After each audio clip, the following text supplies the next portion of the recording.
Hello YouTube.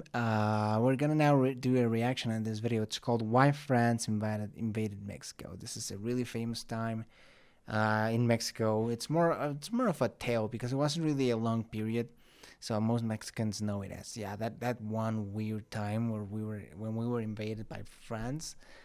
A lot of Mexicans aren't really sure why it happened because history is complex, but yeah, we do have it in our minds. Like, wow, we were actually conquered by the French at one point. That's kind of crazy. It's one of those things, those historical anomalies that just happened randomly. But this channel is called Countryballs Explained. Go support his content because he created this. And without further ado, let's watch this. This is France. These two countries are an ocean apart, and not too much in common other than loving Catholic Jesus, and being annoyed by their Anglosphere neighbors above. Yeah, they do that. In the mid-19th, We both love doing those things. Sort of hating our English neighbors and loving Catholic Jesus. I mean, I don't personally love Catholic Jesus, but a lot of Mexicans. 19th century, France invaded and occupied Mexico, and even installed an Austrian dude on the Mexican throne. Given that there were no previous historical beefs between France and Mexico, why would France go all the way across the Atlantic and invade some taco-eating dudes? Well, it kinda began with the Napoleonic War in Spain. Thus, the Spanish hold on its colonies in the Americas were weakened, kicking off the Spanish-American Wars of Independence. Although Mexico managed to secure its independence from Spain, the country was not doing quite well, and even got beat up by United States. There was an underlying instability in the country, as the liberals and conservatives in Mexico did not like each other, leading to the War of Reform. Yeah, that's the truth. That's basically what happened. Plus, the conservatives were kind of racist and they were kind of monarchists. They wanted a king.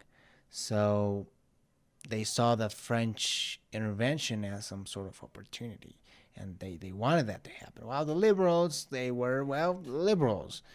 And they were doing what liberals do best, which is revolt the conservatives. The liberals won. At this point, Mexico was kinda broke, and we had a huge and it debt. owed money to Britain, Spain, and France. Mexico imposed a 2-year moratorium of loan interest payments to these European countries, basically saying that it will not pay up until 2 years later. As you can imagine, the European countries were not very happy. So, Britain, Spain, and France planned to invade some bits of land in Mexico together, to pressure the Mexican government into settling its debts, because occupying lands of other countries is what they do best. They enjoyed it. And thus they went on to Mexico and had some good time of occupying some lands. However, France had an ulterior motive, as it wanted to extend the influence of Imperial France into the Western Hemisphere. France with dream. You see, Napoleon III of France had a lot to live up to, as his uncle is the Napoleon who conquered most of Europe. Yeah, he's that Napoleon. So, he wanted to make France great again. Occupying Mexico seemed like a good place to start. When Britain and Spain realized that France intended to conquer all of Mexico, Britain and Spain pulled out of Mexico peacefully, wanting no part of any further intervention. Oh, come on, bro. It wasn't that bad. In Mexico. You see, above Mexico, there is United States. True, yeah. Big part why the whole thing happened was that the U.S. was distracted with his own civil war, with her own civil war. So I guess European countries were like, well, the U.S. is kind of busy. They're probably not gonna interfere. So let's do this thing.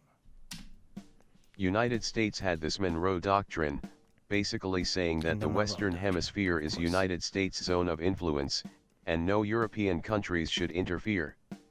Nevertheless, at that point, United States was having its own civil war, so it could not chase those European dudes away from Mexico, giving France a free hand in Mexico. So, France proceeded to occupy most of Mexico, helping the Mexican conservatives to beat the crap out of the Mexican liberals. By the way, the famous Mexican festival, Cinco de Mayo, celebrates the Mexican Liberal Army's unexpected victory against. Yeah, and it was unexpected. I mean, really unexpected. Nobody. We shouldn't have won. We shouldn't have had won that battle, yet we did. And the reason that it's so memorable, I guess, it's because it was actually really impressive, and it was a huge victory that we weren't expecting we were gonna pull off, and we did. And even though the French pretty much won every single other battle, that one is special, and it's sort of reminder of Mexican strength, and the people feel proud about that moment. It's just sort of a moment of national pride. So that's why it's important, I guess, because the reality is that people nowadays don't really care that much about what happened 100 or 200 years ago. France in the Battle of Puebla, which halted the French advance for some time. After occupying Mexico City, France invited this Austrian dude to become Mexico's emperor, establishing what is known as the Second Mexican Empire. Yep. France wanted to make Mexico its friendly ally in the Western Hemisphere, to counter the growing power of United States, and also to exploit the shit out of Mexico. The Second Mexican Empire was acknowledged by many countries, making it a legit state in world's affairs. Nevertheless, the new Mexican emperor has a lot of liberal ideas, which alienated him from... Story goes that, well, at least the story I know, is that he was actually really interested in being or doing good for the people. He wasn't just in it for the money or the clout or just gaining a title. Like, he actually wanted to rule for the people, and he had all these ideas to like abolish serfdom and limit working hours. These were unpopular ideas amongst the elites because you want more money. You don't want to abolish child labor. You don't want to limit working hours. And this prince, this European, actually cared about the people and wanted to, made their living standards closer to Europe. But he was killed. So his conservative supporters, and gained only limited support from moderate liberals. Having little friends in a foreign land is not a good idea.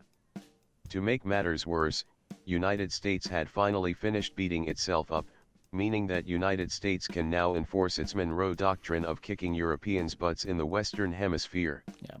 Napoleon III had the tough choice of choosing between friendly relations with the United States and sustaining his Mexican client imperial state.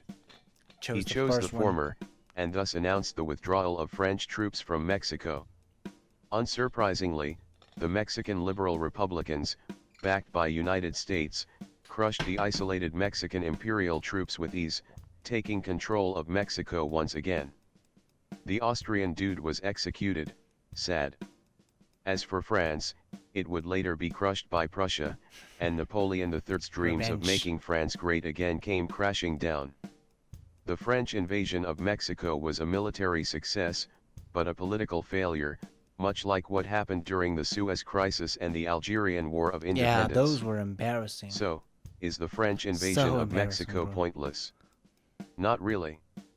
The French invasion of Mexico and its subsequent failure to sustain it helped shape Mexico's identity as a nation, in which Mexico can chart its own path free from the claws of European powers. It showed that Europe can no longer do whatever it wants in the New World, as United States is now the undisputed boss of the Western Hemisphere. The rise of United States shifted the world balance of power, at the expense of the European colonial powers. The lesson here is that, if you are a declining power, do not try to revive the past glory days. Know your position in the world geopolitics and act accordingly, and you can avoid unnecessary beefs and shame later on. Yep. Thanks for watching. Beefs particularly. What is this?